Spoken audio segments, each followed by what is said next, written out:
And obviously, I'm going to kind of wrap this up with a little bit on the St. Mary's front, because in the last couple of weeks, the news did come out that Aidan Mahaney did commit to UConn, which obviously, like, if you had told me a month ago that Aidan Mahaney would be playing for UConn and not St. Mary's, I would have laughed in your face. I would have thought you were crazy, because of everything that we kind of knew at that point.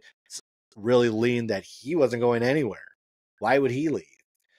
And he going to UConn, I think, is going to be an interesting case, because I know a number of people, there was a lot of excitement on, so almost there was a very stark contrast to the people who liked it and the people who didn't, because the people who liked it loved the fact that he's going to be at UConn with Dan Hurley, and that he's their type of guy, and that he is this superstar in the wings, superstar in the waiting. And then on the flip side, you also have those who think that he's just going to get beat up, he's going to get torched at that level, and he's not going to be able to hang with these Big East guards. I think that I don't think it's necessarily one or the other. I think what we're going to see is this. I think you have to remember the Aidan Mahaney that we saw, 14 points a game at St. Mary's. Yes, in a UConn system that is more offensively driven, is going to run a bit more, whatnot.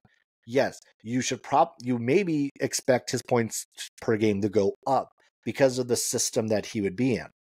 That said, he's also not going to be the number one scoring option on that team anymore.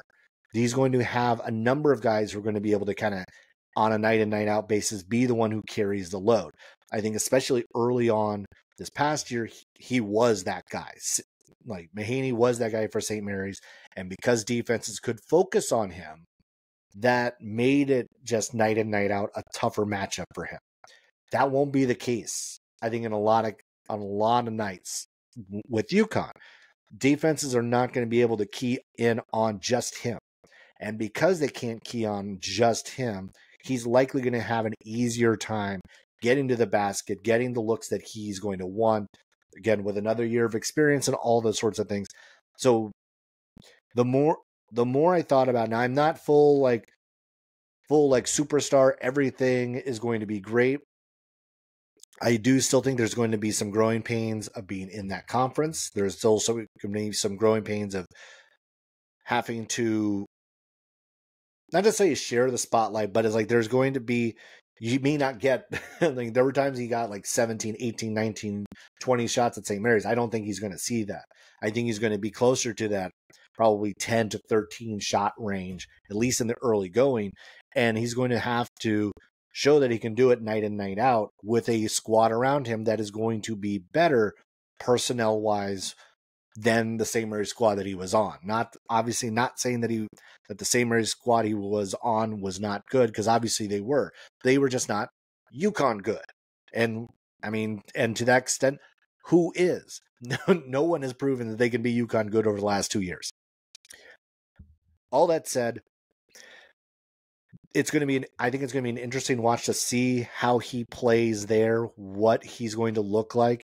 And then the other interesting note is that his better games against top tier opponents was against Gonzaga.